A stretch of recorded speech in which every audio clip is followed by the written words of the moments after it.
আজকে তুই বুঝা বলিতি তারপরে আপ ফেরে যদি আবার আসিস আর বুঝাবো না ঘা ধাক্কা দেবো বাচ্চার নামা দেবে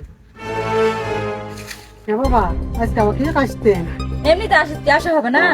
কালকে একদিন আগে তো গেছলে আজকে আবার কিছু কাশতেন কাল কার্তিকের সাথে ঝামেলা হয়েছিল আর থাকবো না ওর সাথে, তাই চলে আসছি। আর ভালো লাগিতে না ওগুলা। ইহা লিতি ঝামেলা করিস ইহা লিতি গন্ডগোল করিস একবারে চলে আসছি, ওর ভাত আর আমি খাবো না, আমার ইচ্ছা না আর ভাত ইয়া, খাওয়ার। খাবো আব্বা না। কোনটা খেয়ে?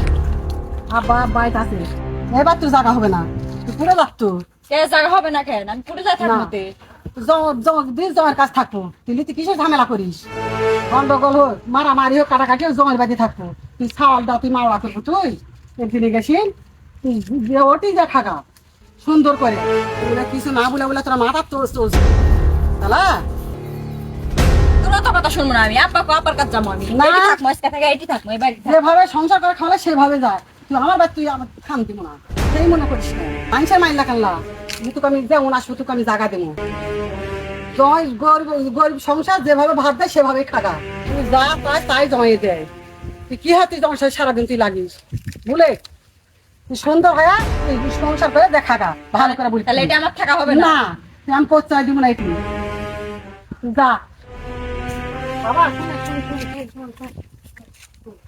বাবা যেভাবে সংসার করে খেলা হয় সেভাবে থাকা বাবা যেহেতু তো বাপ গরিব বাপে কিছু কাজ করে পারে না যেভাবে জয় ভাত দেয় সেভাবে থাকা বাবা বন্ধুবান্ধব থাকা করিস না বাবা দাদা সালপা কিভাবে কাম কাজ করে দেখুন তো কত কষ্ট ওইলা কষ্ট আমরাও কষ্ট খাচ্ছি তো আর বাপে কি কষ্ট করে কামাই করে নিয়ে এসে দিচ্ছে জয় যেভাবে কামাই করে নিয়ে এসে দিবে সেভাবেই খা তাও কোনটাও যাইস না বাবা বাপের পরিস্থিতি দেখুন তো কোনো কাজ কাম করে পারে না এখন জমা দিয়ে ঘর সংসার করে খাগা আজকে তুই বুঝা বলিতি তারপরে আপ ফেরে যদি আবার আসিস আর বুঝাবো না তুই ঘা ধাক্কা দেবো বাচ্চার নামা দেবে তুই ভালোভাবে যা বাবা যা আর গন্ডগোল সাজান করিস তুই